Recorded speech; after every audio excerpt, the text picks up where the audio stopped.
Ready to dive into something incredible. I am. Always up for an adventure. Well, today's deep dive, we're transporting ourselves to Myanmar. Oh, Myanmar. Yeah, we're heading to Inle Lake. Ever heard of it? Yeah, it's beautiful. I've seen pictures. It's got those floating villages, right? Exactly. That's what we're going to explore today. I mean, picture this. Villages right on the water, houses on stilts, people living their lives completely in sync with the lake. It's amazing the relationship those communities have built with their surroundings. Absolutely. And that's what we're going to uncover today. The history, the culture, the day-to-day. It's fascinating stuff. It is. I'm excited to dig into this. Me too. Okay, so imagine this. We've just landed at Hee Ho Airport. It's our gateway to Inle Lake. What's our first move? Well, from Hee Ho, it's a scenic trip to the lake itself, usually by road. But it's once you get to the lake, the real journey begins. And that journey starts with a boat, right?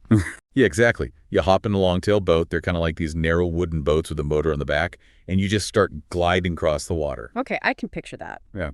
And as we're going across the lake, what we start to see, what's popping up? Well, the first thing you'll probably notice are the floating gardens. Imagine these massive rafts covered in crops just bobbing on the lake. Wait, floating gardens? Like literally floating? Literally.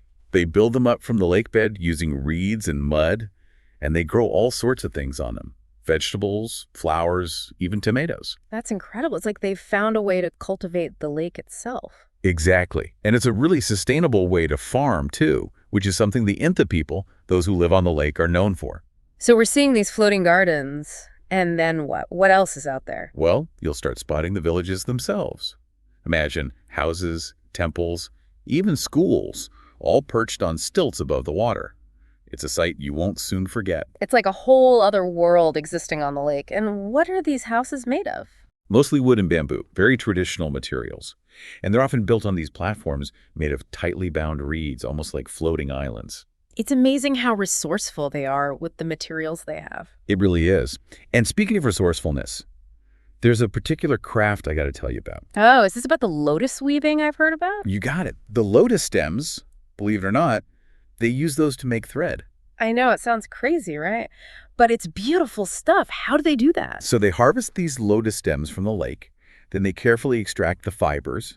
These get spun into thread, which is then used to weave these incredible textiles. And the quality of this lotus silk, it's supposed to be amazing, right? Oh, absolutely. It's super soft, lightweight, and it's got this really unique sheen to it.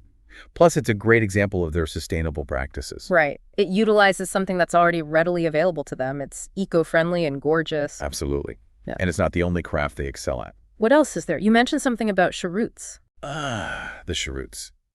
Those are Burmese cigars, and they're hand-rolled right there on the lake. I can only imagine how good those must smell. It's definitely a sensory experience. You see, the tobacco for the cheroots, it's often mixed with things like dried fruits or spices, giving it a really unique aroma. So not your average cigar, then. Now, besides lotus weaving and cheroot making, what other traditional crafts might we see at Inle Lake? Oh, there's no shortage. Silk weaving is another big one. They create these beautiful, intricate designs using traditional looms. Yeah, it's mesmerizing to watch. I can only imagine the patience and skill involved in that. So we've got textiles covered. What about something a little more, well, hands-on? Hands-on, you say? Well, they've got blacksmithing. They still use these age-old techniques to produce everything from tools to cooking utensils. It's like taking a step back in time, seeing these traditions carried on. Absolutely. It's like a living museum of ancient crafts. Speaking of history, we have to talk about the Phaung Daw Oo pagoda. It's like a landmark on Inle Lake, isn't it? It definitely is. Imagine one of the most important monasteries in the region perched right there on the lake. I read that it houses these ancient Buddha statues. 5 of them, to be exact. And they're believed to be over 800 years old. Wow. I bet the stories those statues could tell. You can feel the history when you're there. It's pretty powerful. So we've covered so much: the floating gardens, the villages, the crafts. Anything else we shouldn't miss at Inle Lake? Oh, and I almost forgot. There's a really interesting paper-making tradition at Inle Lake. They use the bark of a mulberry tree and transform it into this beautiful textured paper. See, This is what I love about these deep dives. There's always something new to discover. This paper making, it must be fascinating to watch. It is. It's very hands-on. They pound the bark to a pulp, stretch it out, and then dry it in the sun. Mm. You can actually buy paper products made using this traditional method. I'd take a notebook made from that in a heartbeat. It's just incredible how the people of Inle Lake are so connected to their environment. They use what they have in these sustainable, creative ways. It really makes you think about our own relationship with nature and how we can be more mindful. Exactly.